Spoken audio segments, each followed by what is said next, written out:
You have to take attendance. Yeah, I see Potterbach, Huber, West, Shaw, Gebert, Wilkinson, Crow. All seven. Okay, the first item of business then is approval of the minutes from last time. We need a motion for approval. So moved. We have a second. Second. All in favor of approval, say aye. Aye. Opposed? Minutes are approved. Next item of business is Bell Farm Stormwater Management. So there were two things that Water Resources had asked to see regarding Bell Farm. We've looked at them both. One was declaration of covenants, which, if you guys recall, we had asked them to provide 100% infiltration. They were right at the edge of getting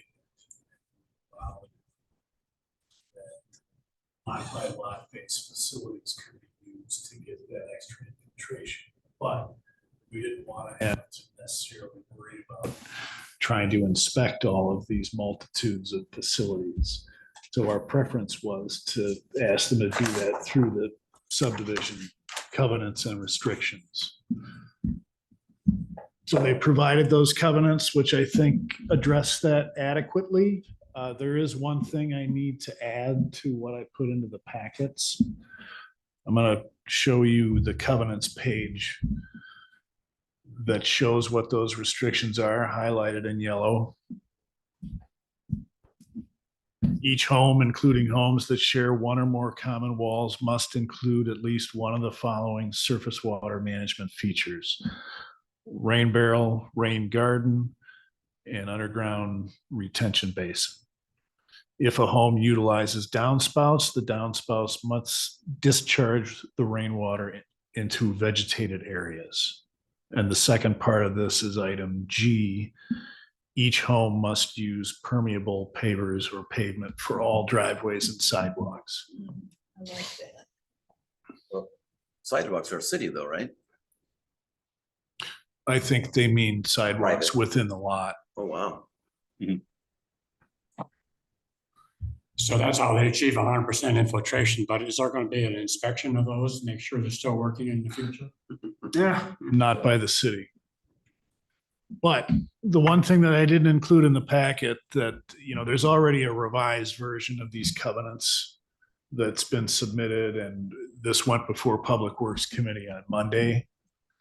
Sean Stowski asked for a clause to be included at the end of this that says these particular terms of the covenants can't be changed without city approval. They can't just go ahead and, change these restrictions on their own. So that would be a third part. Terms cannot be changed without city approval. Is that what I heard you say? Cannot be Okay, changed thanks. without city approval. And that's similar to, there are private roads going in, and they're going to put down permeable pavement on those private roads. We have public utilities running through those private roads.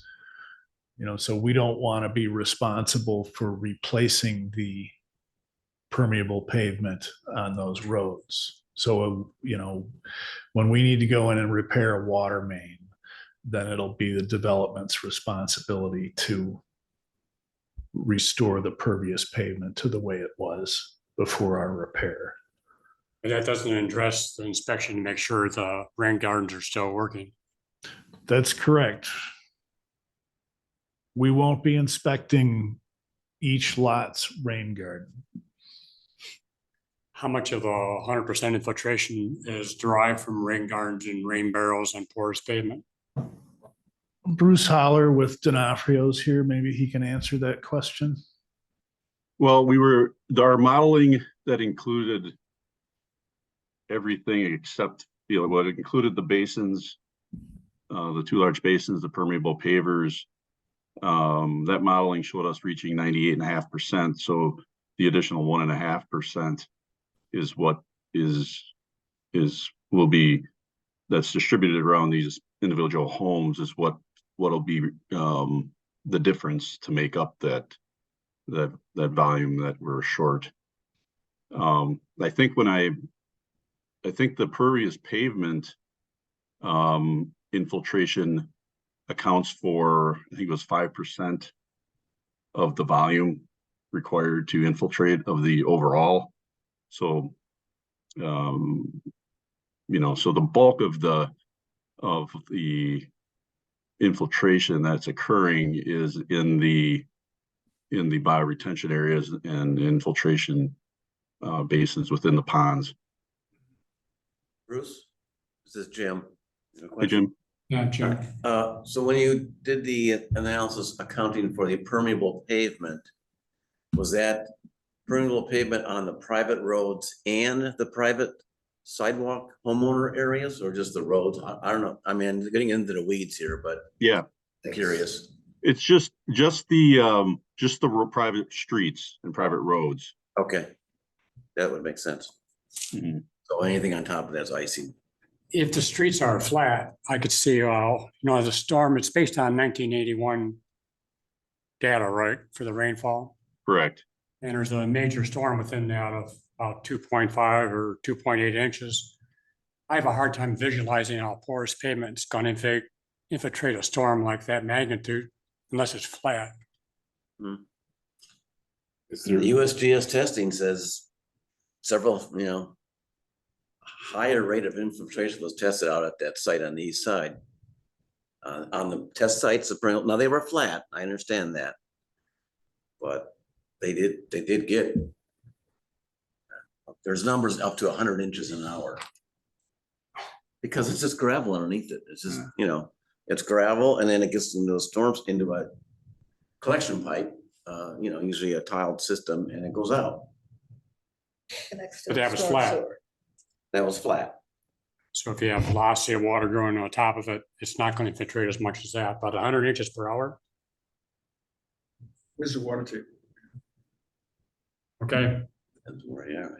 Yeah. Depends on where you are on the site, Yeah. Okay, I'm not real familiar with permeable pavement that has held up well over time. Well, there's. other Is there such a issues. thing? It needs constant maintenance. Yeah, and, Constant and cleaning. and I don't like setting up things to fail. I mean, So- yes, Well, one of the things that a couple things here, we adjusted the cross section of the private road to, we had a crown section in there, but we ended up adjusting it so that we have a cross slope, a 2% cross slope, to provide as much contact time from the runoff coming onto the street before it gets to a gutter and then out.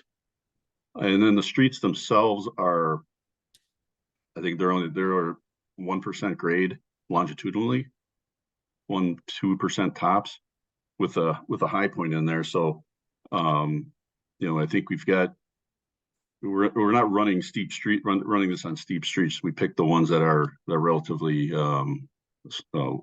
flatter grades. And then, with the process that we're going to do, the bulk of the permeable pavement for this particular phase, and then the bulk of the permeable pavers pavement for the system is in the private drive that's as part of phase 1. And what we're going to do is the utilities will go in, the streets will go in, the base will go in, the curb and gutter, everything will go in, and we're going to put a 2-inch binder lift down of just regular asphalt. And what that's going to do, I think it's going to prevent the contamination of the pervious asphalt during construction of the homes. Once we've gotten about 80% of the homes out there finished and restored, we'll then come back, tear out the binder pavement, and then relay the complete asphalt, pervious asphalt And what that, I think, will also allow us, in the meantime, any soft spots to show up, or any sort of deficiencies in the structural stability of it might show up. So that'll hopefully get us through a year or two, and and a couple freeze-thaw sessions or seasons, and then before we actually put the final coat on, and then proceed with the standard maintenance. If I could interject here, the permeable pavements within the street cross sections were approved as a part of the practices they're installing. The only thing I'm asking you to look at now is if these covenants are satisfactory on these private lots.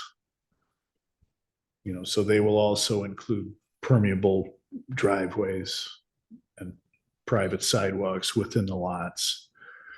And then one of those other three features, rain barrel, rain garden type of features, and discharge of downspouts to pervious surface as opposed to down the driveway. Although I suppose that wouldn't matter since the driveway is pervious also. Okay, Jim. So I have two comments on the covenants for the homes, for multiple homeowners.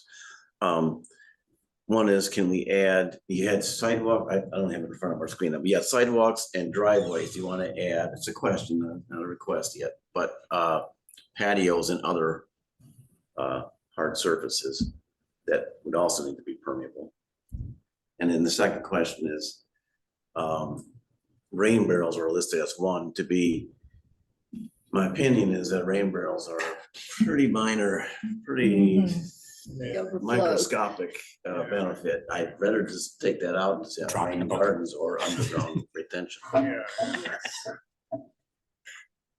should build giant rain barrels. Unless you build a system. That's my opinion. I'm with you on that. I agree with you. You can't do any harm though to have them, so. Well, if it replaces a rain garden, Yeah. Oh, yeah, Well, that's true. Do we have somewhere in here any spec on what a rain garden is? Because I've seen some that required rain gardens that were about 3 foot diameter right, and then do right. probably did less than your rain barrel. Yeah. Well, We've got can we, couple in our I mean, there are neighborhood. standards out there for, Dane County, or is it the UW Extension has guidance on this? It I've seen needs it. to be made clear where the guidance is too. Or some, The city sponsored a number of years ago, like over 2 years, about 20 rain gardens where we bought the plants for people and they installed them. Be curious to see how many are still I know. operational. I know, it's, My guess is probably not a lot. Yeah, and it's the size of them right, as to what they'll collect. yeah.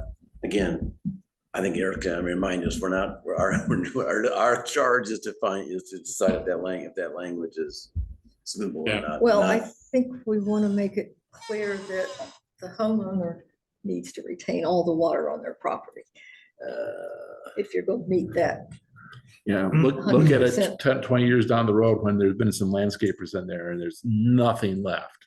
Yeah, I don't argue with that. but it needs to be really I clear. can't in change here. human nature.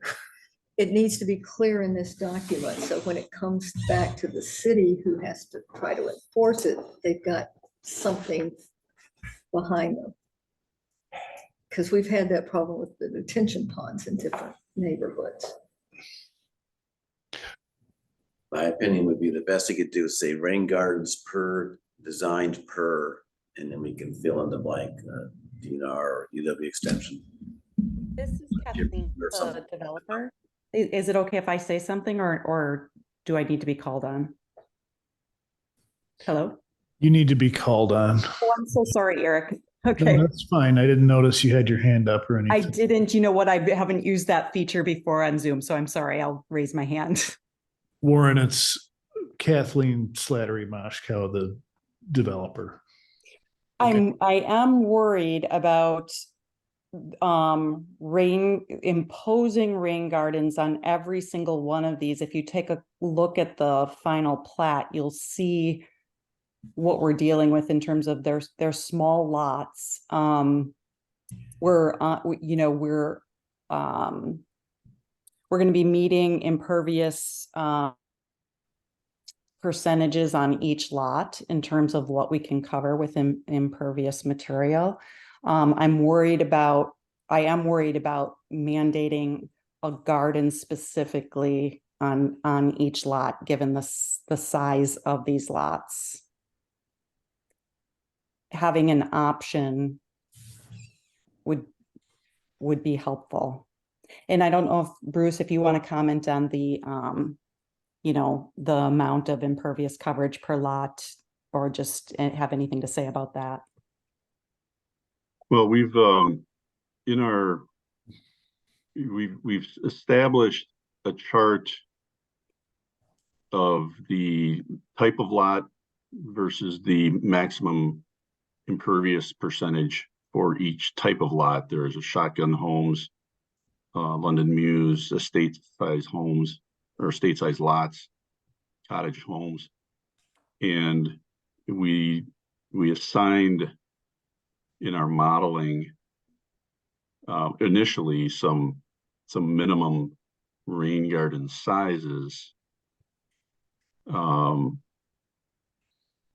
but I think I agree with Kathleen. I don't know that we want to mandate each one having it. I think giving them the option gives them a little bit more flexibility, but I don't have those percentages right in front of me, but they vary from the more dense lots were 70% versus 40% or 38% on the estate size lots. But again, we're kind of clustering these in sections of throughout the development. So our green space also helps offset some of those denser areas.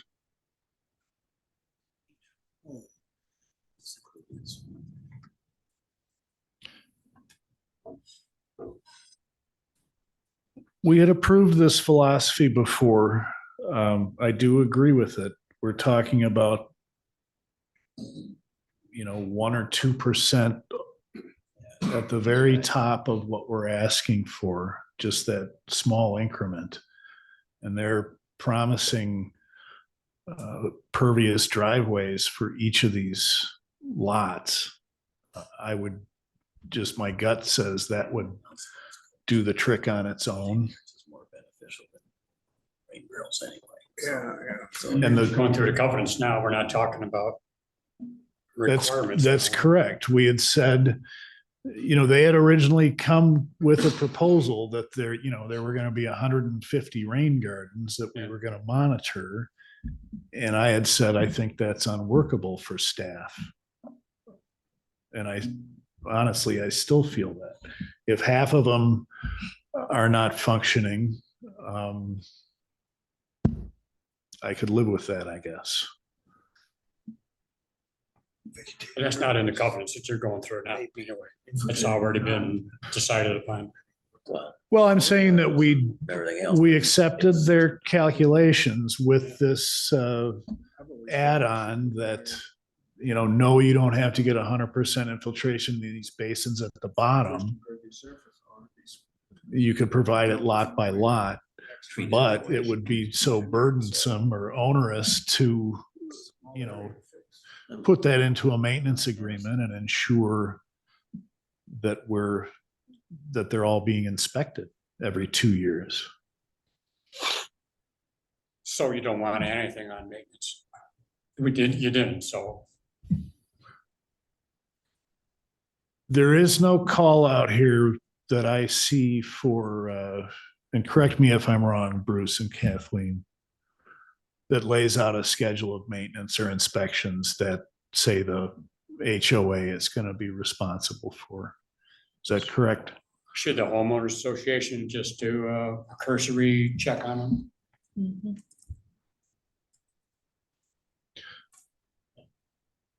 Yeah, I mean, there's a maintenance agreement for the features that account for the 98.5%. But this 1.5% is, I don't believe there's maintenance addressed for that, for these individual lots. But- I could add something here. So in our HOA rules that we will write up, within the rules itself, they'll be talking about a lot of different things that are expected of the homeowners, and that will be monitored. And this could easily be added into this. And partly, one of the things that I like about having it in the covenants and then repeating it in the rules and talking about the fact that we will be monitoring it as an HOA is we're also trying to use our project to help people understand why this stuff is so important, and to understand, or to have a greater understanding of impervious versus pervious surface and why this stuff matters. So for me, it helps with the overall education process that, yes, is about our development, but helps get the broader word out. So this could easily be brought into the rules in terms of also within the rules, us talking about the monitoring of it and the expectations. And then if we, what the ramifications will be if we see there's no rain barrels or whatever the case is. So I'm happy to do that because I think this stuff is important. I think it is. I think Yep. it is. Yep. Can I ask a question, Eric, or maybe Bruce, I don't know which, was there, trying to avoid the use of the word requirement, was there a step in the process for the pervious areas on lawns, I'm talking about, on private property?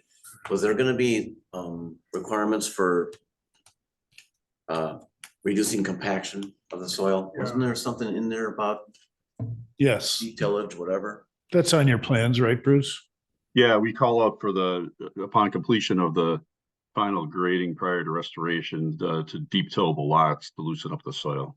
Okay, Oh, with, good. with that condition, I'm gonna make a state, that last sentence about if a home utilizes downspouts, they go to vegetated areas. To me, I'm comfortable with the language of that whole paragraph, given that, If they've got the deep tilling. if they've done the deep tilling. I've been concerned without the deep tilling, it's just gonna run off. And that's why we're asked, that's why it's being done, to enhance infiltration as best we can. How often does that tilling need to be done? I can only do it once, you can't go back and do Yeah, I it. know. So after a while, it does get compacted. Well, not unless you're running a vehicle over it or something.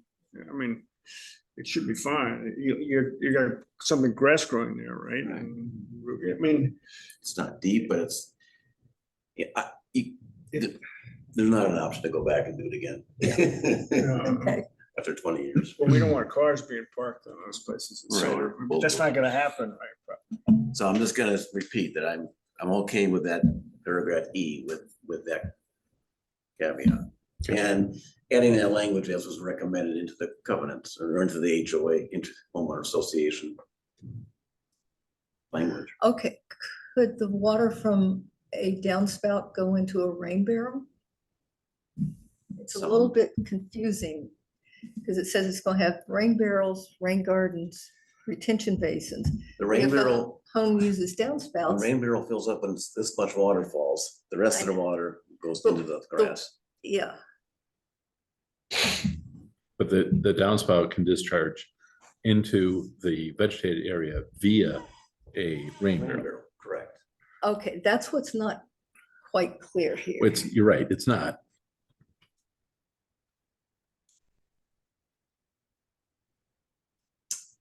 I don't think anybody's gonna complain about it if you do that. And I think most people who were interested in trying to protect things would do exactly that. Put it to the rain garden. Barrel first, yeah. Or the Yeah. rain. Based on this language, there is really no impervious area except for the roof, right? Hopefully that's impervious, yeah. So any downspout or downspout overflow from a rain barrel is going to be discharged either onto deep tilled turf or onto a pervious sidewalk or driveway. I think the intent of the language is that regardless of if a driveway is impervious, it's not going to be accepting a downspout onto it. Right. Rain barrel or not. That's the way I read it. So what are you gonna do, Eric? Are you gonna leave it the way it is, or? Well, I'm looking for a motion from this committee to accept or recommend changes to this language. Jim made some recommendations. Is that a motion, Jim? Now, given what I just learned about the deep tillage, my motion, if I want me to make one, would be to accept the language in E and G as written. Is that a motion? That's a motion. I'll second that. What was the motion again? To accept the language in paragraph E and G on our screens right now as written. Jim, would you like to add Section 3 amendment. add reference to paragraphs E and G, to this newly revised language requiring city approval of Yeah. changes to the Thank covenants? you. Friendly amendment, yes. Oh, that's good.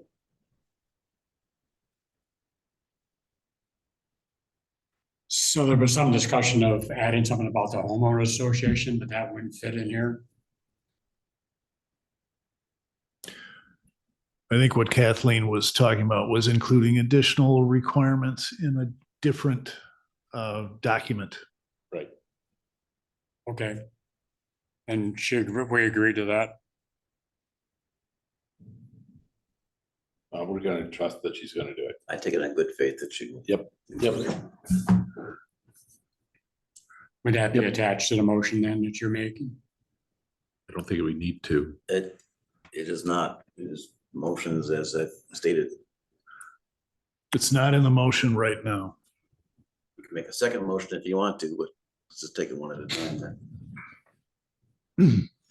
Okay, so take this one first and then make a second motion that we go along with what Kathleen recommended. Okay, that's fine. All in favor? Aye. Opposed? The motion's carried. Then I would make a second motion that we adopt what Kathleen recommended as far as the homeowners association. And I don't know what the language that Kathleen mentioned. What does that do? Well, would you want to see that language back in front of water resources? And Okay. I would ask Kathleen to restate what she said also. That upon completion of the HOA rules, that there will be reference to these to the requirements of that we talked about in terms of rain barrels, rain gardens, and that this will be monitored by the HOA, and something about what the consequence will be, how that process will be handled if someone isn't in compliance. So I don't know how you want to summarize that other than that we will include language within the HOA rules, further educating and mandating and language about monitoring.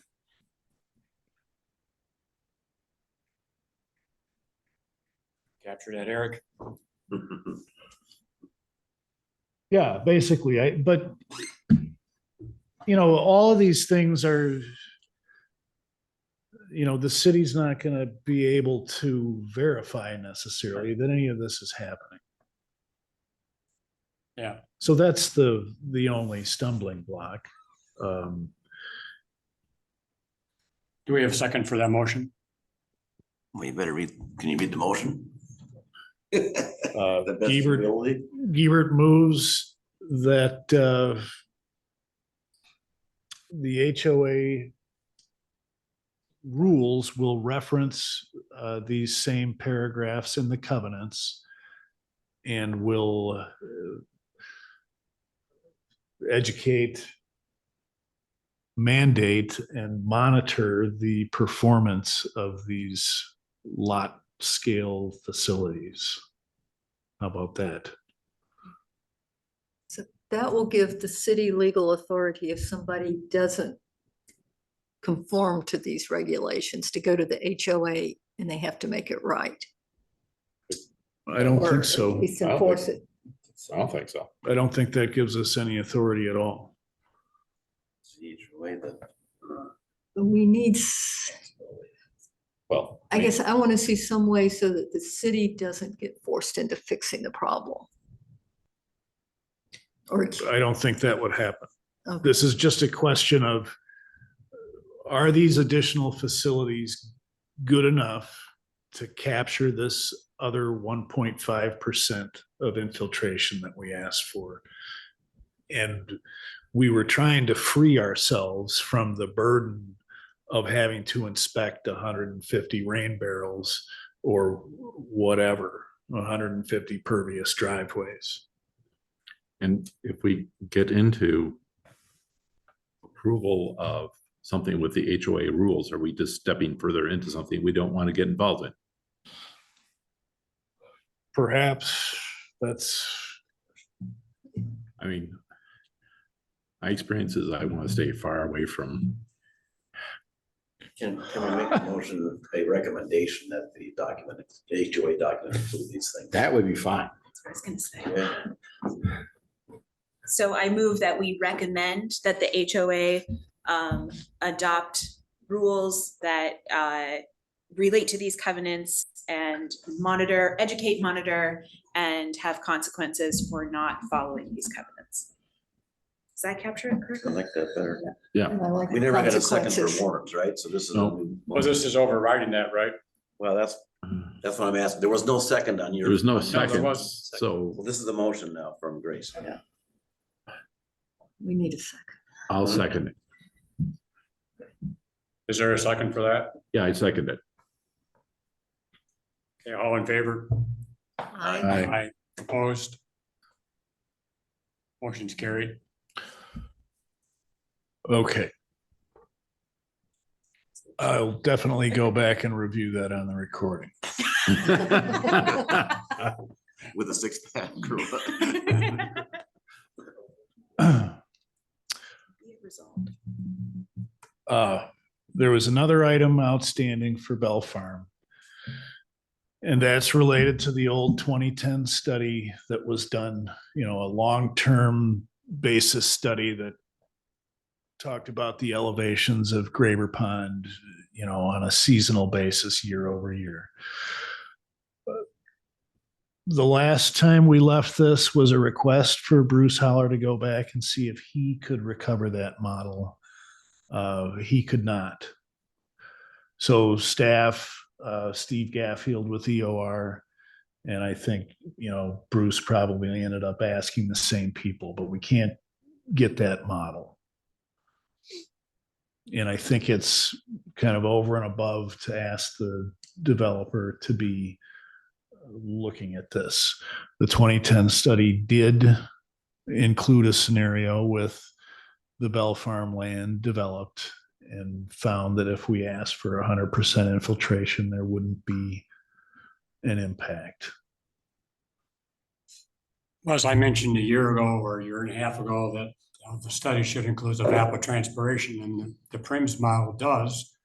And in that study, they used the PRIMS model for a water budget of Graber Pond, and they used evapotranspiration for the pond itself, but not the area where the development is taking place. And evapotranspiration, if you lose it, that loss, as you know, that roughly in this area, runoff is equal to precipitation minus evapotranspiration. So with precipitation being around 33 inches and runoff, we know from the gauge station is about 10 inches for this area. That leaves ET being around 23 inches. And so if you remove half of it, your runoff is going to increase by 50% or better. And if the model doesn't account for that, that's a big deal. And there's no description in the model when he talks about the surface runoff, including ET. Now, the saving grace for this, and also don't talk about groundwater movement. With 100% infiltration, all this extra water that used to be ET is now going to go infiltration basins, or most of it. Hopefully. Normally, that water would move towards a pond. In this case, the movement of groundwater is towards Frederick Springs. And so we won't see that big increase if the infiltration works correctly. Having said that, I just don't think this model is a good prediction of what's going to happen in the future. It may work out okay because of what I just described, but it's not accurate. And I don't think it should be a guide for what's going to happen into Gravers Pond in the future. I think we well could expect increased flows into the pond and out of the pond, which is where the stumbling block is, I think, is does the developer have some responsibility for a channel outside of Graver Pond? And according to our ordinance, they do. Now, I think you and I have discussed this, Eric, and I'm not sure we agree on that. But our ordinance does require the developer have some responsibility downstream. If the city has to build a channel outside of Graver Pond to handle these increased flows, I think developer should have some prorated responsibility for that. Steve Gaffield's got his hand up, Warren, if you want to. Yeah, okay, Steve. Steve did the model. Maybe he could explain. The model for that runoff was from my modification by Lever. Is that how you pronounce his name? Leafers. Yeah. Yeah, Amber Leafers. Right. Explain, Steve, what happened in that. So, Warren, just to address your point about ET in the contributing areas in the watershed, you're correct. The PRIMS model methods follow standard rainfall runoff methods where the ET is essentially implicitly represented in the calibration parameters for runoff. It's true for curve numbers too, right? They predict where you lose that, you lose the ET in the watershed, say with impervious surfaces, you get more runoff. So it's not explicitly represented, but it is implicitly, in there in some way, just by the fact that, the calibration of quantity of runoff or rainfall from different land covers. Obviously, ET has an effect on that. So it's implicit, not explicit, as you correctly stated. Because I'm not sure I understand. You're saying future conditions because our runoff curve numbers were adjusted to account for ET? They were not adjusted to account for ET. They're adjusted to account for changes in land use. And what I'm saying is those rainfall runoff methods, like curve numbers, implicitly represent the ET part of the water balance of different land covers. So, it's not a parameter that's explicitly in there, but, it has to be represented because these methods have been developed over the years to represent the amount of runoff from different land covers, which have different amounts of ET. Did the model also account for the groundwater moving towards Frederick Springs, not towards the pond? The model, the model is limited in that the groundwater component of that model is calibrated. So, traditional water balance where that was the unknown parameter.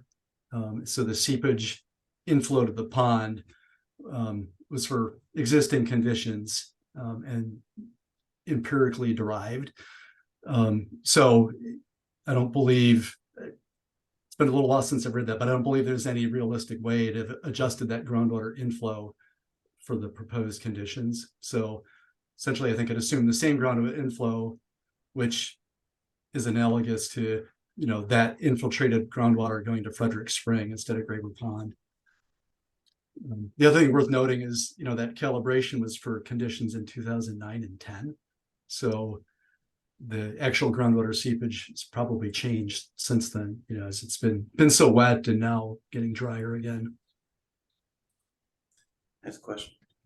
Yeah, Jim. This is for Steve. It's Jim. Hi, Steve.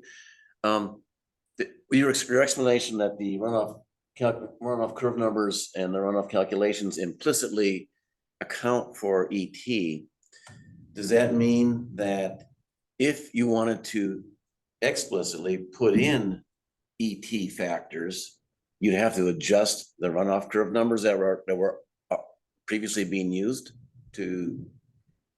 Yeah, I don't know if there's any realistic way to do that with curve numbers, Jim, and. Yeah, I don't think so either, but I'm just wondering, in Right. fact, if you did include ET, you'd be double counting in effect? Yeah, yes, you know, you would need to adjust the method that was used, and I have to admit, I can't remember what rainfall runoff method was used in that PRIMS model. I'm not sure it was curve numbers. I'd have to go back and look at that study. It's been about a year since I've looked at it. But regardless of the method, you're right. You know, it's a method that, you know, you'd have to figure out how do you represent ET explicitly and how do you adjust other parameters. You'd essentially be creating a new method. Right. And maybe that's needed for some of these long-term questions about the water balance and ET, but it's not something that's in these standard rainfall runoff methods explicitly. Gotcha.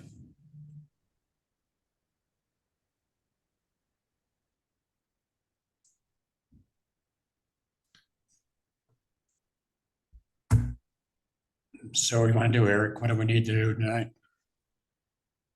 I just made a statement of what I thought, so. And Steve provided useful information. Well, I don't know, Warren. I'm not saying that groundwater elevations in Graber are not a concern by any stretch. I guess I'm saying that we looked at it. The pond does have more frequent overflows. Well, then I'd say that No makes channel it. right now, is there? I haven't seen, is there a channel downstream? Yes, there's a channel. The problem is, or the other project that we're working on with this Graber outlet, I'm trying to lower the outlet elevation so that we can get water out of Graber when needed without flooding the neighbors. So is the city going to build a new channel downstream from Graber, then down to Misty Valley? The current plan is just a culvert out of Graber and a relatively small diameter culvert. And then also lowering the surface overflow. And then that water gets into a gentle swale upstream of Misty Valley Drive, goes underneath Misty Valley Drive and into the Misty Valley detention system, and then across High Road and towards the Conservancy. Well, Jim, early on, you made some reference about the Friends of Pheasant Branch being worried about increased erosion and sediment. And I think this is what it would address that. If you have increased flows, you could well have increased sediment and erosion taking place downstream. I'm not representing Pheasant Branch here, so I don't. I know, but you made that statement early on. They have expressed that concern. Yes. If there are representatives that want to say something attending this meeting, I certainly would open it up to their hearing that. My question to Eric would be, the city would likely be doing, this is a question, not a statement, would the city likely be looking at some kind of modifications downstream of a Graber Pond outlet and downstream, with or without the Bell Farms development, given what we've seen in the last, 7-8 years? Well, we already were looking at that based Exactly. on trouble with the 2018 flood, and the Misty Valley system is probably in need of rehabilitation. So that both of those projects were on my list when I came here 2.5 years ago. My reason for asking that is that I'm going to argue that the Bell Farms doesn't have, even though it may have some impact, I'm not denying that, the project was still needed with or without Bell Farms going in. Some project, I don't know At some level. if an analysis of, or a reanalysis of this PRIMS model, essentially using updated rainfall or something of that nature. Yes, you could say that that's necessary, but both of those Graber projects are strictly flood control projects. Worst case scenario, we got to get the water through.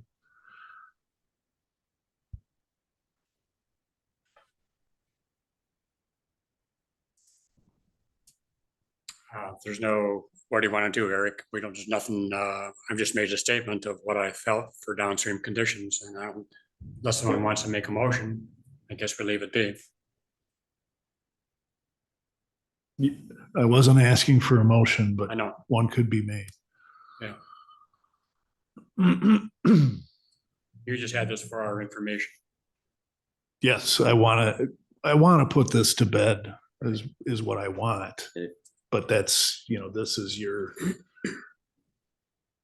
committee. Well, I just don't think, I think that study was 2010 is a good study for a lot of reasons, but I don't think it's a good one for necessarily looking at the operation of Graber Pond. But that's just my opinion. But the ability to revisit that study has been removed because whoever has it will not, like this, the model can't be accessed. The model's gone or nobody can Okay. find it.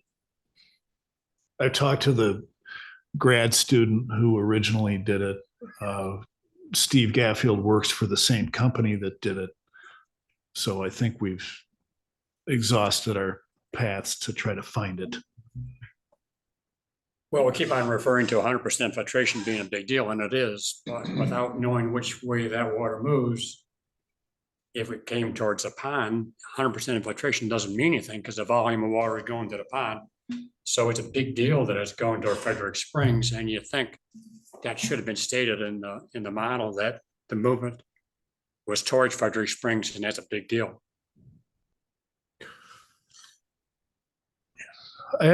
My recollection is that the seepage rate that was calibrated was only out of Graber.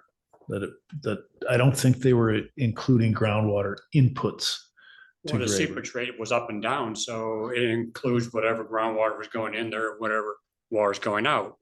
So there could have been some groundwater going in, but the net was more going out than coming in. Okay. That could be.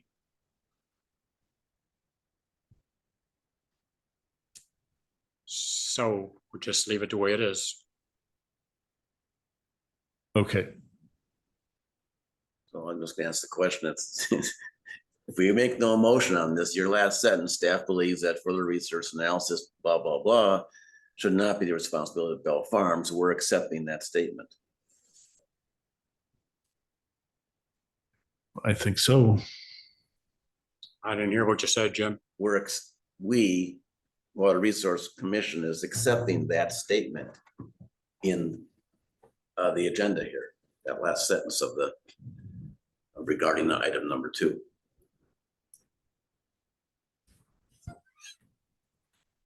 Because that's what Eric wants, and what he needs is to not have to revisit this again and again and bring it back to the Bell Farms process.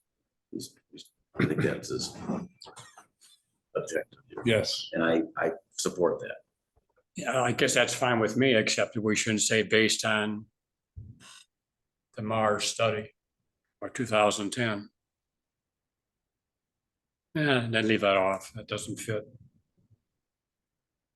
That's fine.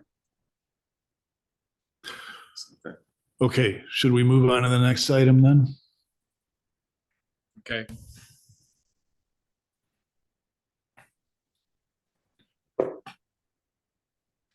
Steve Gaffield with EOR is here. Thank you, Bruce and Kathleen.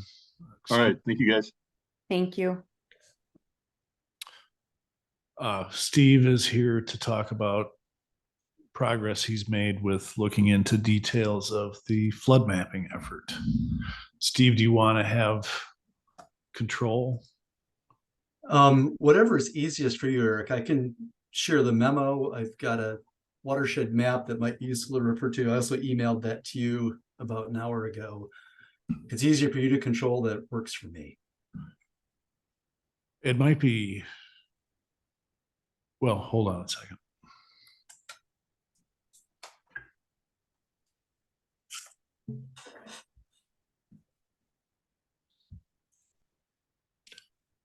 I'll start with showing the overview. And you let me know when you want me to flip screens. Okay. Just backing up to the big picture, and I think we've got at least one commissioner that hasn't been tracking this process for the last several years. In 2020, EOR completed modeling work and draft floodplain maps for Pheasant Branch Creek, including the North Fork and South Fork. South Fork has not yet been mapped. The floodplain of the South Fork has not yet been mapped. And then last year, Commission wanted to further evaluate this and start making a decision about whether to proceed with updating the flood insurance study and the flood insurance rate maps. And, you know, as these things go, there are kind of many dangling questions that were hard to give precise answers to, and I think hard for the commission to make recommendation to council about how to proceed. So the current contract amendment we've been working under since spring has been to chase down some of these loose ends to help give you better information about what this process might look like, some of the implications for how the maps might shape up, and that sort of thing. So got answers to these questions you can run through tonight. They're described in the memo. You know, it's a little bit of a hodgepodge of different types of details. Couple of issues that, you know, warrant more discussion with you folks. Some of them are pretty cut and dried, but assume you've read it, but I'd be happy to just kind of run through point by point and hit the highlights, see if you have questions, and then talk about some of the bigger issues. But I think big picture is we're kind of getting a better understanding of how this process would go, you know, what the maps would look like, and can fill you in. And Eric, is there anything that you think, anything introductory comments you'd like to add? No. Okay. Well, I guess just starting from the top. Well, actually, let's look at the map as long as we're here. Whoops. Sorry. It's just an overview of the area of the study. All right, hold on. I just messed up and closed that out by mistake.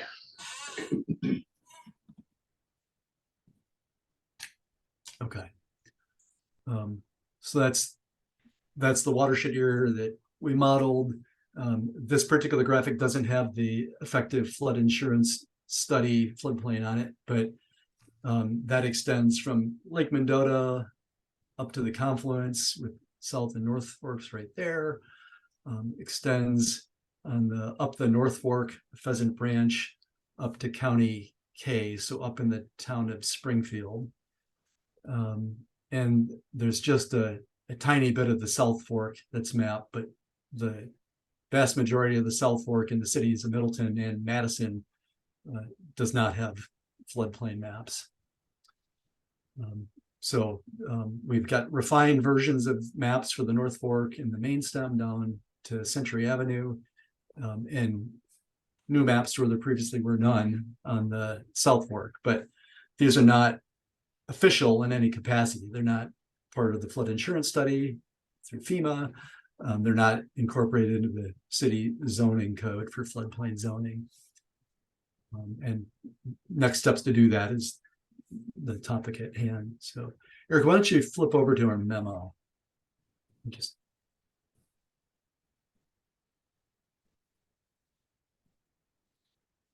thanks. So, you know, one of the questions was, well, what needs to be done or should be done to make this go more smoothly, coordinating with neighboring municipalities? I just mentioned floodplain on the North Fork that is in the flood insurance study now, and our draft floodplain maps extended up through the towns of Middleton and Springfield, but pretty significant area in the town of Springfield in particular. So, you know, raised the question of what's the right process? You know, can the city do this? And in talking with Dane County zoning folks, the answer is, as you probably know, Dane County has jurisdiction over the the regulatory floodplain of the towns. So Dane County is the governmental entity that the city would need to work with. They obviously are recommending being a good neighbor and cooperating with the towns and having open communication there. But Dane County, I guess for one, the staff are very favorable for updating maps with better flood risk information. And they expect that if the city were to move forward and pass a resolution to update the maps, they expect the county board would pass a supporting resolution. So that was good news. Dane County staff would take the lead in communicating and coordinating with the towns. Eric, I know you had suggested, at least for the town of Springfield, you thought it would make sense for the first contact to come from city of Middleton. Town of Middleton, perhaps not. But that, the bulk of that legwork would be handled by the county because they've got jurisdiction over the floodplains in the county. The county staff did ask if they could have a map of the draft floodplains versus the effective floodplains on the North Fork to be able to discuss with the towns and show what would be different. And those maps are attached to this memo and free to provide that to the county and the towns. And Eric, as you've pointed out in the North Fork, largely the draft floodplain extent is smaller than the effective floodplain extent. So towns may view that as good news. So that's kind of the upshot on coordinating with the towns. Steve, can I ask a question? Of course. But in this, the town, in this case, let's just say Springfield, could they independently, do they have the authority, I don't know the answer to this, maybe Dave does, to use that information for their own purposes of zoning or whatever other land use, decisions they want to make from a town point of view? So the floodplain zoning is administered by the county. So I think for the town to have floodplain zoning authority, that would have to be delegated. Yeah. It's presumably by the county. I'm trying to think, I guess I can't think of an example where a township has done that.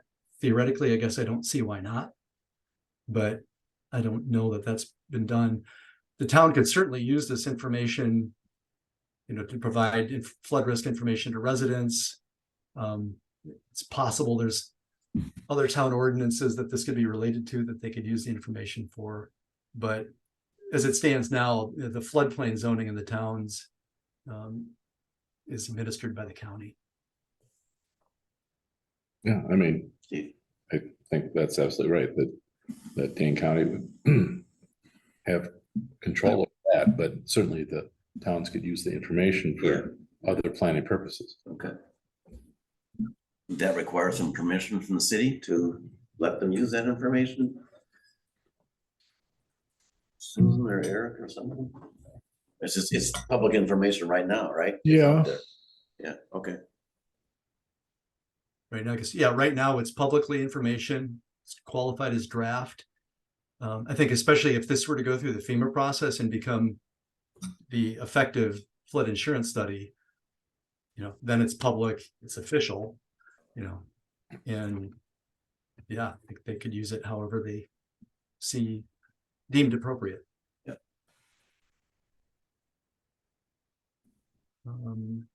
We also met with City of Madison, Janet Schmidt, Greg Fries. As you probably recall, they have a modeling study in the city portion of Pheasant Branch Creek that was completed within the last year or so. One question Eric raises, how does the flow predictions from our model compare with what the city did? And perhaps, more importantly, does the city have any concerns about floodplain mapping? Do they have plans to map the floodplain on Pheasant Branch in the city of Madison? Do they plan any projects that might affect maps and flood extent and elevations in Middleton? Because the upshot is Janet and Greg, very supportive. They didn't have any concerns about the city proceeding with remapping the floodplain in Middleton. City of Madison doesn't have plans anytime soon to update floodplain maps on Pheasant Branch in the city of Madison. They've got at least one ongoing project planned with FEMA funding, that they certainly want to wait until after that project would be completed to map floodplains. So I think it sounds like they're several years out at the soonest, to map the floodplain in Pheasant Branch. As far as and the project I mentioned, is just, it's on the South Fork upstream of Deming Way and the municipal boundary. It would change the shape of the floodplain in that area, but Greg said it's not predicted to change the flows, so it shouldn't affect the hydrology that the city would be relying on for the floodplain maps. As far as the flow comparison goes, Eric, if you want to just scroll a little bit down to see that table, we compared the city of Madison swim model with city of Middleton swim model, and looked at 10-year and 100-year peak discharge, reasonably close as far as comparing different models go. We were 6% lower than the city of Madison swim model on the 10-year, a little bit bigger difference, 15% on the 100-year. Our predicted 100-year flow is higher, which is conservative from the standpoint of flood risk. And looking at the city's report, we realized they didn't have the benefit of the same level of data to calibrate to that we did in our study. You might recall, we used all 3 gauges in the watershed to calibrate our model. We tuned the 100-year model to meet the USGS's estimate of 100-year discharge based on the gauge analysis, the gauge and the main stem. So alternatively, the city of Madison, they collected data at several points throughout the watershed during their study. Turned out they had some equipment problems and didn't think that data was worthy of calibration. So they had some flood elevation observations that they calibrated to, but that's about what they had. So, by virtue of Middleton's location, you've got better calibration data to work with because their model stops at the city line. So, they weren't able to take advantage of the gauges. So, because we feel like, our study had better calibration data available, and it's reasonably close and conservative from my point of view anyway for the 100 years. So, because we looked at that and didn't see a problem or a reason to go back and revisit, but that's the upshot there. Any questions about Madison? Okay, we'll come back to Madison a little bit later, different issue, but I think for now we can keep on moving. Changing gears, we wanted to talk with DNR and make sure they didn't have concerns about the age of any of the data that we were using. It's funny how time flies. The survey for our study elevation survey was done in 2019. So it's 4 years old now. So we did ask DNR staff, Chris Olds in particular, and Will Disser, who would be the reviewer on this. Do you think DNR or FEMA would have any concerns that, hey, we've got survey data that's 4 years old? And they said no. Still best available data. Everybody recognizes stream channels naturally change, but no, it's just didn't raise any concerns. If the city does elect to continue on and submit this to FEMA, there's some additional documentation that we'd request from the surveyor in support of the 2019 survey.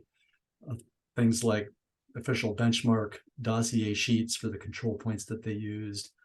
There's some additional structure sketches that is typical to submit to FEMA. So a little bit of supporting documentation. And some new survey would be recommended and actually required for some of the new work that's been done subsequently on the main stem, in particular, the new bridges along the trail downstream of Confluence Pond that MSA has designed for FEMA's standard operating procedure is requiring as-built survey data for any bridges that are in the study. So, those bridges have been built since our study. They have not yet been surveyed. We've been talking this over with Eric. So my knowledge, survey is not part of the MSA's scope on this. Certainly they or another surveyor are capable of doing that, but for the structures that would be needed if you were to elect to proceed to get these maps adopted by FEMA. And similarly, where the bank repairs have happened, where there have been substantial changes in the shape of the valley, it would make sense to get those surveyed too. It's a little bit less of a cut and dried requirement, but if you've got a survey out in that part of the stream reach doing structures, I'd recommend having them survey the major bank repair areas as well, as long as they're out there. So that is all doable stuff. Can I interject something here, Steve? Question I had quite a while ago was, whether or not remapping within the, steeper portions of the corridor.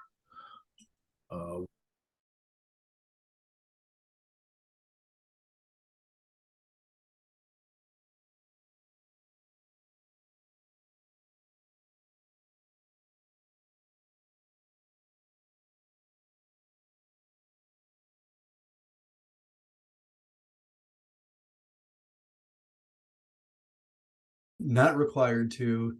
I guess the hesitation in my voice or the complication is DNR and FEMA would require the new floodplain that would be mapped upstream, say starting at Confluence Pond, match up with the existing floodplain in terms of elevation, flows, extent. To do that, sometimes you end up doing some modeling work and mapping further downstream. So we could certainly look at that, but that kind of edge matching requirement would be something we'd have to evaluate and figure out.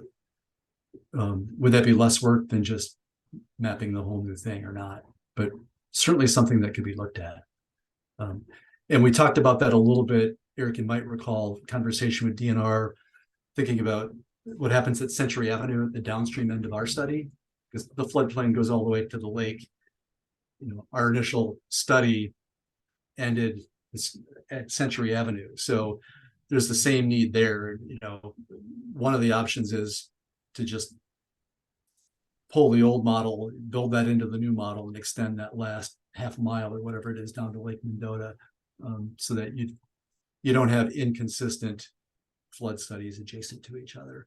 So yes, theoretically, that's a possibility. You'd have to look at, whether that was more trouble than it was worth, or maybe it could be fairly simple.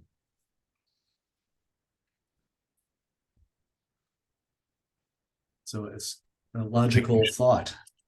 I think we should try to move this along. Okay.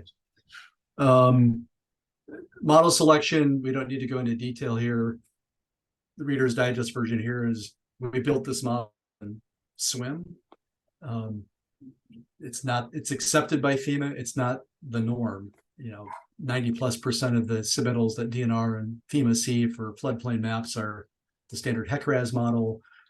We had good reasons to do SWIM. I think it's a useful tool for the city. We asked the question, again, really talked over details with DNR, let them look under the hood of computational methods of SWIM to see. They said, we're going to need a little extra guidance in reviewing this, but we don't see any concerns that would suggest there's going to be any problem with using this model. The other reason we asked this is because there's the ongoing work by MSA and Stantec downstream where they're producing a HECRAS model.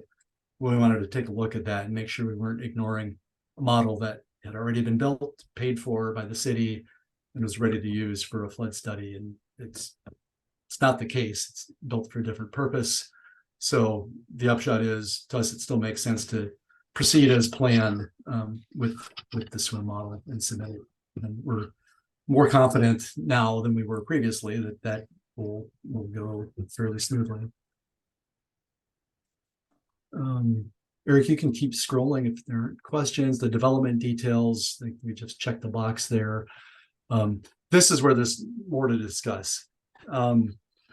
We've talked flood storage districts and analyzed different options several times, most recently end of last year. Recall, these are areas that would have a special mapping overlay because a feature like South Pond and Esser Pond, they by design attenuate the flood wave that's going through. So there's a reduced flood discharge downstream of these storage areas than there is upstream coming into them. That's great. You can map according to that and account for that benefit that those storage areas provide. The rub is the state requires that those areas be protected by a flood storage district designation so that that flood storage doesn't incrementally get filled up by development projects or other projects. So we've looked at that quite a bit with you folks to just sure we're identifying areas where that does make sense to do that. One of the questions Eric raised was Esser Pond's flood storage area includes part of the DOT right-of-way. Like, can you do that? Do you need permission from DOT? DNR said, nope, you don't. They raised a new issue on South Pond. There's a couple new issues from DNR. And with the lay of the land at South Pond, the railroad embankment is just downstream. So the storage that attenuates floods at South Pond is partly from South Pond itself and the outlet structure, partly from the connection over to Esser Pond that diverts larger flows to Esser Pond temporarily for storage, and partly storage behind the railroad. Railroad embankment's quite a bit higher. There's a constriction at the culvert on the South Fork downstream of Confluence Pond. Creates a lot of storage. When we were talking with Deanna, they said, we're considering a new policy and we tend to want to discourage communities from mapping flood storage that depends on a transportation infrastructure like this railroad embankment. Their rationale being they don't want a policy impediment to, in the future, upgrading a crossing and upsizing it, which typically would be viewed as a good thing. But if you increase the conveyance under the railroad, increases how much water can get out, you're decreasing the storage, it would end up triggering a need to update the maps. So the floods, if there were a flood storage district there. So DNR staff clearly feel pretty strongly about this. It's not yet a formal policy. One of the questions they asked is, we could go along with that, but it'd be nice to know how much difference does it make. And so we did an extra modeling run to look at how would the maps change. And again, this is not changes in actual flood elevations. This is all what would the map show if you ignored the railroad embankment storage and just looked at the storage that South Pond itself and Esser Pond provide. How would flooding change on the maps downstream? And the answer is it's more than a foot downstream. So on the north side of Highway 14 on the South Fork is about 1.3 foot higher modeled flood elevation. And that persists about half a foot or 6/10 at Unity Health Court and a quarter of a foot in Confluence Pond. That area is quite flat, as you know. So, that degree of rise in the flood elevation would presumably have a pretty significant effect on the floodplain boundaries. We've looked at that a bit, it was beyond the scope of what we can do here to do detailed remapping to show the difference. It's very flat, complicated flow routes there, difficult area to map, but that was a can of worms we weren't expecting to see opened. Again, this is a preference at this point by DNR staff. They recognize this could be a significant impact. That's something to discuss. And the trade-off would be if you map the flood storage district the way we've simulated it so far, including the effect of the railroad, you'd have a smaller extent of the floodplain on the flood insurance study downstream, with this potential complication of if the railroad were to ever upgrade that crossing, the maps would have to be updated to reflect the change in storage. Eric, is anything you want to add?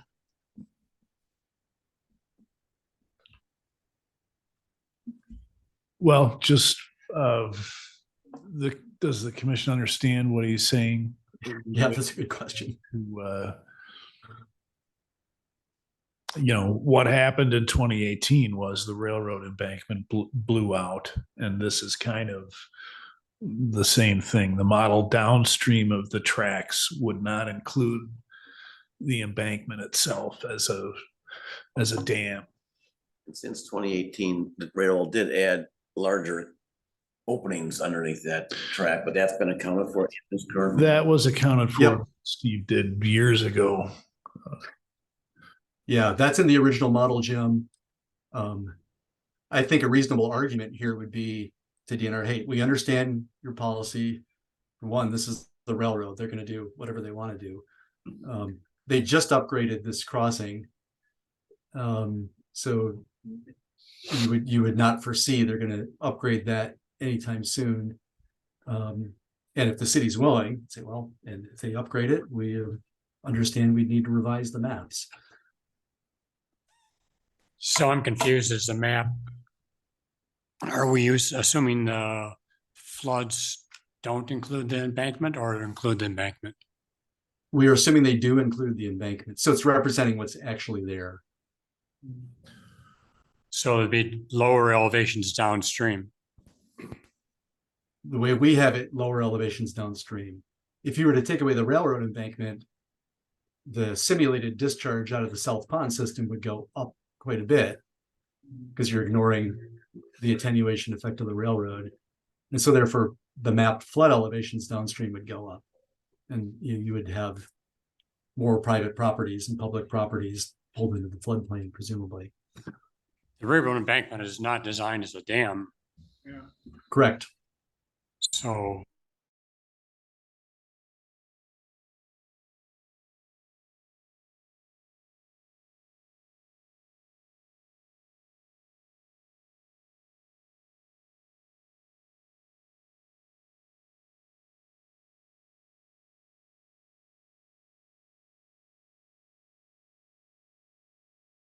accounting for that embankment or the railroad. Is that what I'm hearing? They discourage it. They don't yet have a formal policy. Right. They suggest they will. They've had a few nightmares, not with railroads, I think, but with municipalities and highways. And we're actually dealing with another project right now where there's a large flood area, that's flood storage upstream of a county highway. And it would be really beneficial to upgrade the culvert and reduce upstream flooding impacts, but it's a flood storage district. And it just makes it that much more complicated. And the extent of the flooding would go downstream or get bigger downstream. So these are the types of can of worms that DNR is understandably trying to avoid. And Warren, you've got a good point. If you just want to have maps that kind of are conservative in terms of showing potential flood risk, that your suggestion of not including the railroad embankment, would be conservative. It's different than, what would happen, with what happened in 2018 when it breached. Presumably that extent was even higher because it was the failure scenario. But yeah, I think that's the trade-off. This is not a decision we need to make tonight, right? This is just start for our information. No, Correct. This is, at some point, some of these decisions can be made in the detailed study if the city chooses to move forward with it. So correct, you don't need to make a decision tonight.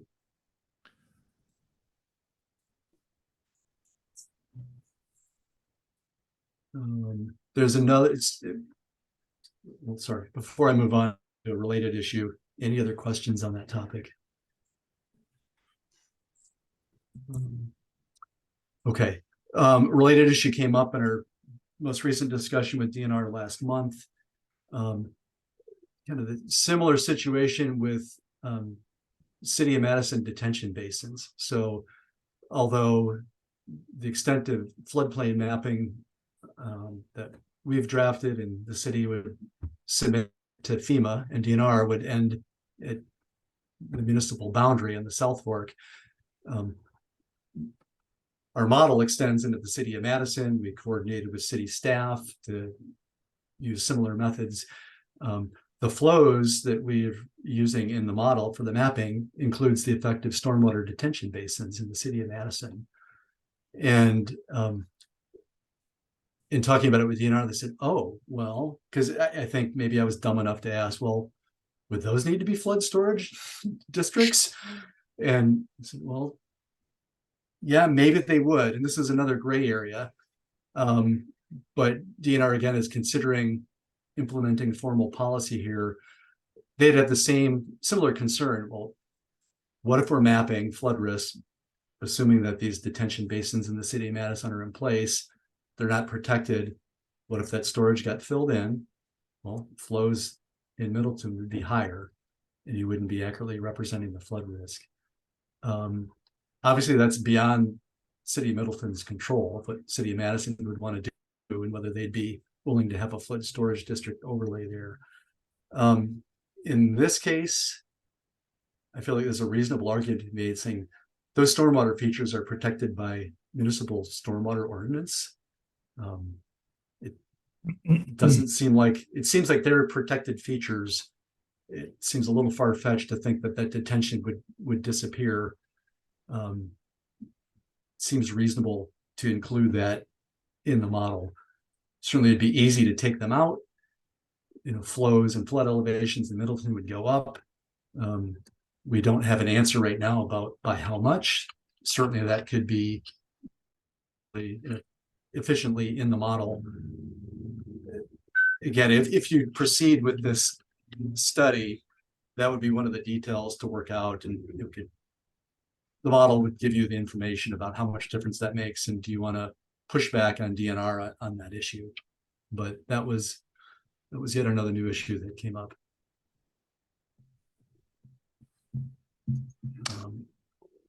And if to say I've never seen flood storage overlay applied to stormwater detention basins, just haven't seen it done at that scale, but it is something DNR is considering.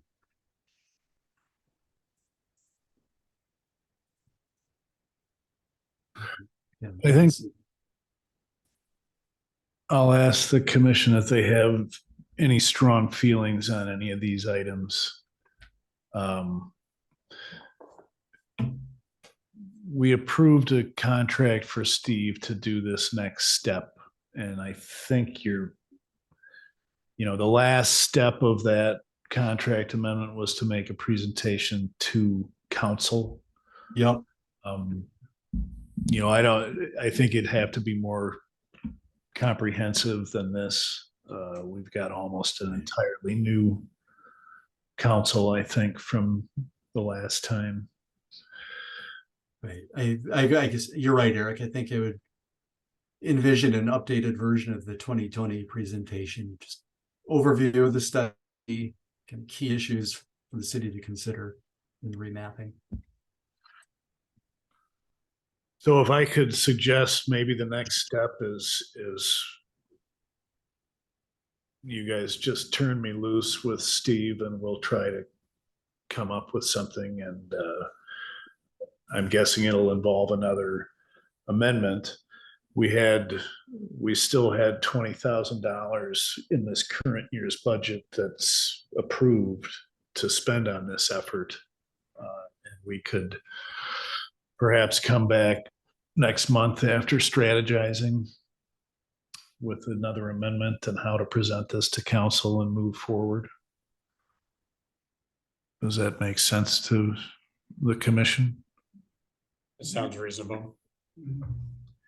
So like the presentation to the council would be different than this one? You said more, Yeah.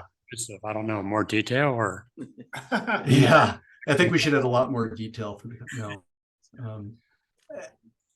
whatever makes sense to you, but a kind of a high level overview of the whole process would seem useful. Well, other things just make it simpler to understand.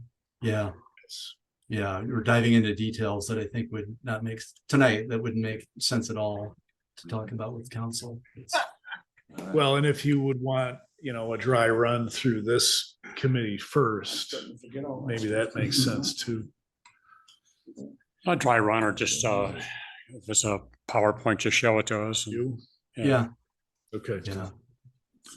And any feedback you folks have on, what you think the key issues that council members should hear about and weigh in on would help us tailor the presentation at the right level, right issues. But Okay. I think, to proceed with the remapping, Eric, correct me if I'm wrong, I think you need a resolution from the council to undertake that process, right? Basically. And I think we need a whole bunch of things. Yeah. Yeah, we don't have enough budget approved to go much farther, but, and I think the intent was to bring this to council when they approved this item. Let's see what we want to do after we had done some more fact finding. And I think we can put it together. The major issues are, the city of Madison Basins, I think we should ignore, but we should talk about that. The major issue is still flood storage districts. And now perhaps this issue with the railroad embankment and whether or not we have to pretend it's not there. Yeah, I think that's a decision that what the alternatives are for the city council. And if you're being more conservative, do you want to tell people you got a greater risk? Or do you want them to have a lower elevation to keep you out of the floodplain and save some insurance costs? I think I personally think it should be the higher one to show risk. I think that's what we want to keep them out of the floodplain. It's the moral thing.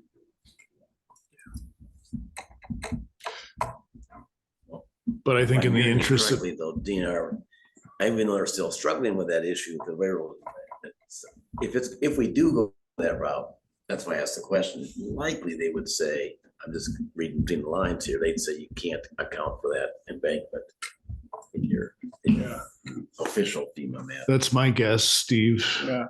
So the embankment would not be there. We'd have higher elevations. Yeah. I think that's the way to go. Yeah. yeah, it's certainly DNR's preference. You might be able to get that through and convince them, but it would take some convincing, and I'd say odds are you're right. Yeah, we don't know down the road, and we're talking years out, that trains may become obsolete and they abandon the track and the whole thing, so. And becomes a bike path. Has been proposed. Okay. Okay, well, I think we should move along. All right, thanks. Lots of details, but I think big picture, it's good news. Cooperative neighboring municipalities, DNR's in the loop, giving us feedback to shape this. So overall, seems like positive news, but as usual, lots of details. So thank you. Thanks, Steve. Thanks, Steve. We'll talk soon. Okay. Okay. Next item of business is the operating budget for Yes. So two operating and a capital there's budget. an operating and there's a capital. This is a very familiar spreadsheet to you guys. It's not much different from years past. What has changed, and Warren, you missed most of the discussion at the preceding SWUB meeting. We're kind of in the middle of a paradigm shift with the utility board, and I think the council through strategic planning has directed that we go to referendum, or that's the thought. And this is for stormwater utility board to increase or to keep level our current ERU rate, at the elevated flood repair level. 2014, maybe we set up a stormwater utility with an ERU rate of $15. After the 2018 floods, there was a second referendum to raise that up to $45 total. That's going to sunset in April. Rich and I had been thinking that was going to be December. So now we are scrambling to try to put some things together to see if we can get this referendum through. Part of what we presented to SWUB 2 hours ago was to move this operating budget essentially to the stormwater utility instead of water resources management. Stormwater Utility Board voted to support that. So what's in front of you now, if you were to go along with Stormwater Utility Board's recommendation, all of these items would be moved to the SWUB or to the stormwater utility, except for the water quality monitoring in Pheasant Branch for $14,796. The rest of these things are easily justifiable as stormwater utility costs in staff size, and it definitely seems like that's the way we're headed. And Stormwater Utility Board recommended the same. So all these items would go up under SWUB except for the. Yep. Yeah, but why? They don't look like maintenance items, a lot of them. Well, some of them. They don't, but that's part of the shift. We've also asked Stormwater Utility Board to support 2 new staff positions and a whole slate of other things. Also proposing to take the adaptive management item and put that under the Stormwater Utility Board, which was a capital expense for some reason. Aaron? I'm sorry, do you resolve that question? I don't want to interrupt you, but. No, go ahead.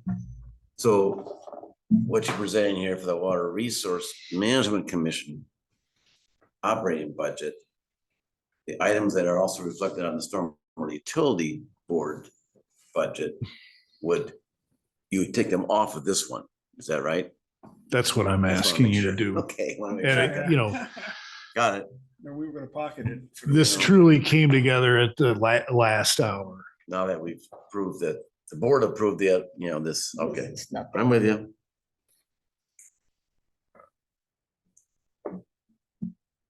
So our recommendation or our request would be to approve a draft operating budget, which only included Dane County water quality monitoring.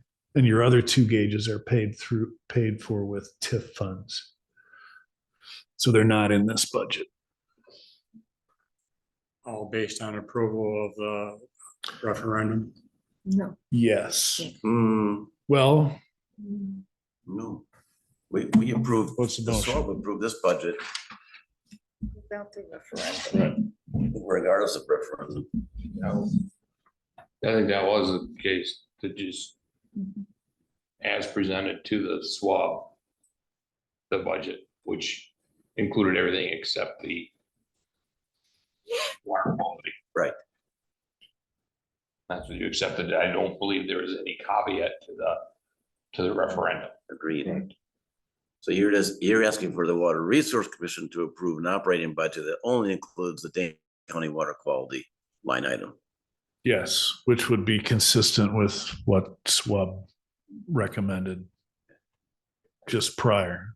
Do you need a motion for that? Yeah. I will make that motion. I'll second. So we have a motion to do what, to approve this based on, I didn't hear the motion. The motion would approve a Water Resource Management Commission budget, operating budget for 2024 in the amount of $14,796. or only the Dane County Water Quality Monitoring? Correct.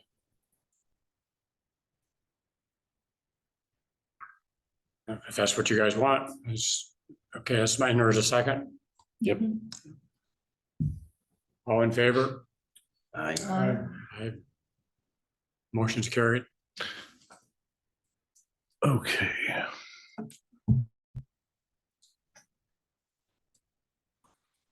So capital budget is also impacted a little bit by what happened at SWUB earlier. And it's just this first item, adaptive management TMDL compliance, which next 2 years are just under 62,000, and then the following years, that's just a guess at this point. We don't have a contract yet. But we would also like to move that to the stormwater utilities operating budget. And SWUB did go along with that recommendation at their prior meeting. So, You can move adaptive management funding to that. yes, What's the justification of that? I think that's also an eligible utility cost. It's a permitting cost, Easier way to pay essentially. for it, is that what you're saying? Well, I don't see why it needs to be paid for out of a capital budget. No, it just seems like you're broadening what we thought SWUB was for. Absolutely. Yeah, so it's a little confusing, but if that's what the city wants to do. Absolutely. I'd say it's confusing before, and I'm hoping that we're kind of making it more logical. Yeah, I guess you and I talked a little bit about potentially the city thinking about not having so many committees. That's also, I don't even know who's talking about that, but they are considering consolidating committees, and It seems like these two committees stumble over each other. I would Who's agree. supposed to be doing what? absolutely. I don't know if it would take an ordinance revision to make the stormwater utility board a, part of the water, the Water Resource Commission responsibilities includes Right, stormwater utility board functions. And I it's, think it would. Yeah. That's not an agenda item. okay. No. Yeah. We should probably not get into that too I think deep. we have a motion and a second, right? If I remember correctly. I don't think we have a motion Not for for the this one, yeah. capital this one. budget yet.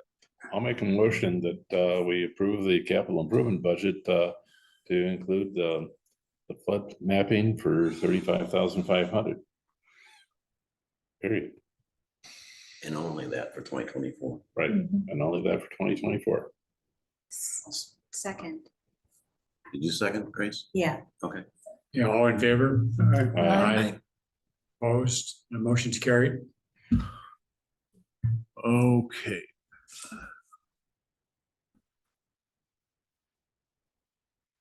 Item 6. Ken Potter has indicated his desire to not serve on SWUB.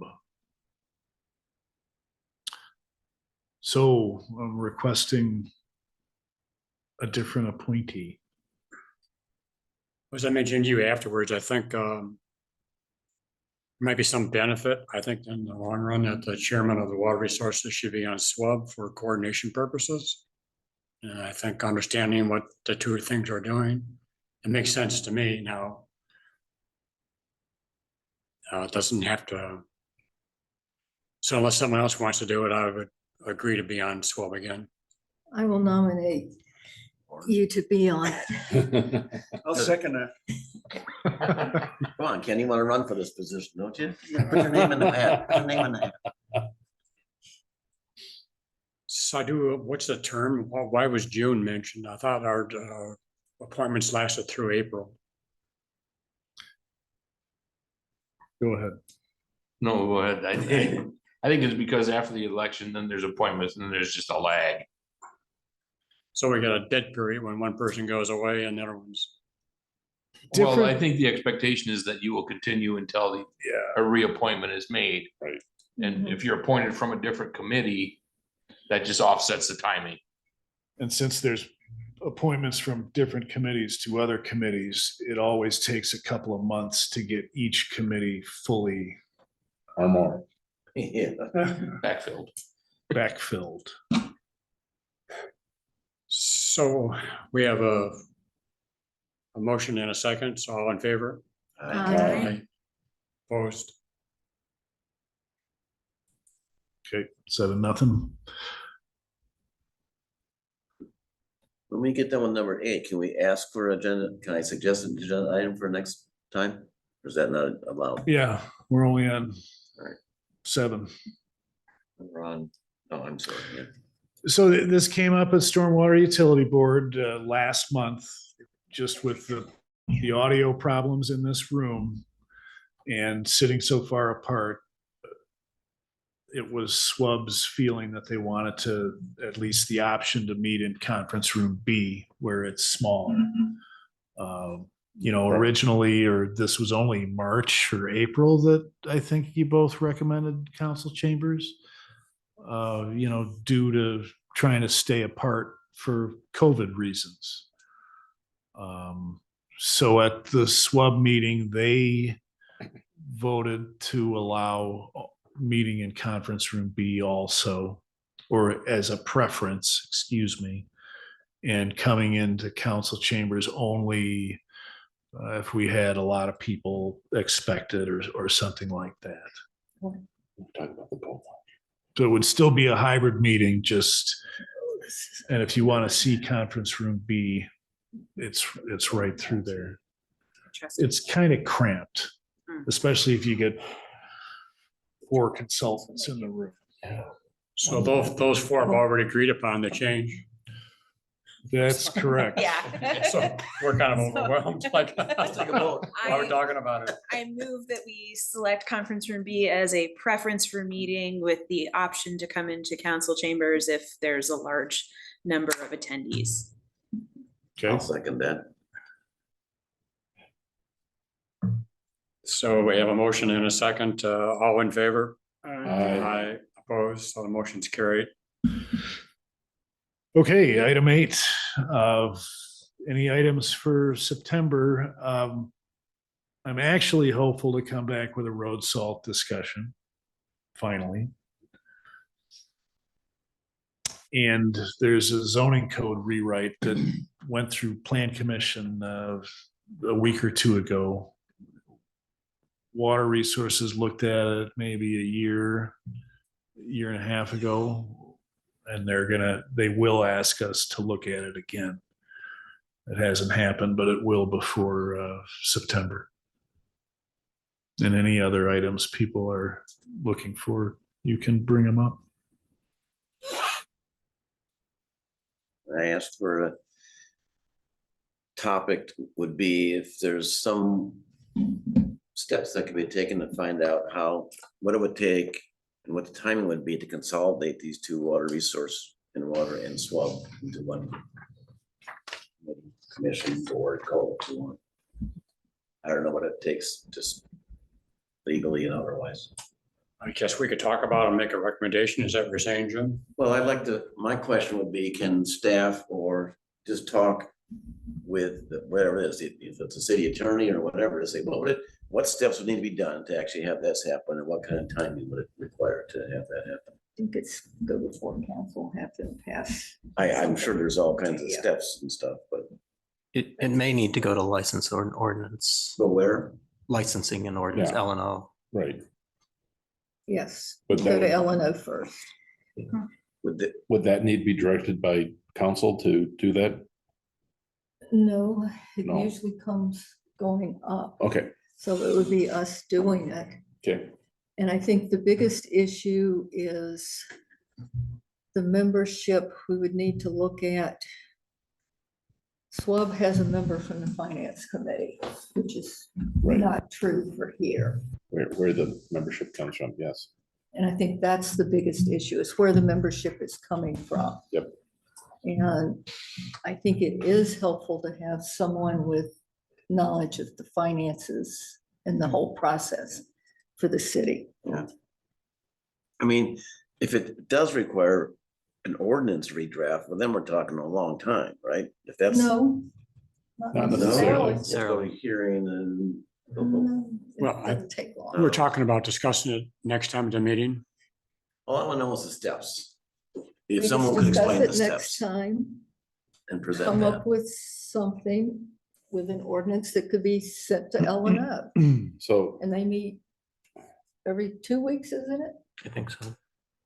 And then so it would go to the next council. Okay. We, we can't talk about this too much, but We haven't yeah, agreed I, to do this. We're yet. just, I'm we just talked about clarifying that. making this an item for next meeting, I think. right, yeah. Yeah. And I think But I think let's we want, just do that. I think we want the agenda item to be open enough that we can make a motion if we so desire. Okay, fair enough. got it. I don't know if everybody's in agreement with this or not, so. We're not discussing that. Got it. Okay, What are the steps? What are the steps? Is there anything else? And I've got one too, and I don't know if it's an agenda item or if I need to bring it to Eric's attention. But there was a letter that was forwarded to me from Lisa Hanairo about leaf blowing and grass clipping blowings going into gutters and stuff. And I don't know if that's something that That's something we could talk about we could talk some- separately or offline Okay. first, and if it rises to an agenda item. come to the committee, yeah, we could figure that out. Okay, I'll forward that to you. Yeah, please. Where exactly that falls. I guess so. Yeah. Yeah. The other one, I'm not sure Okay. who it was, but it's grass clippings.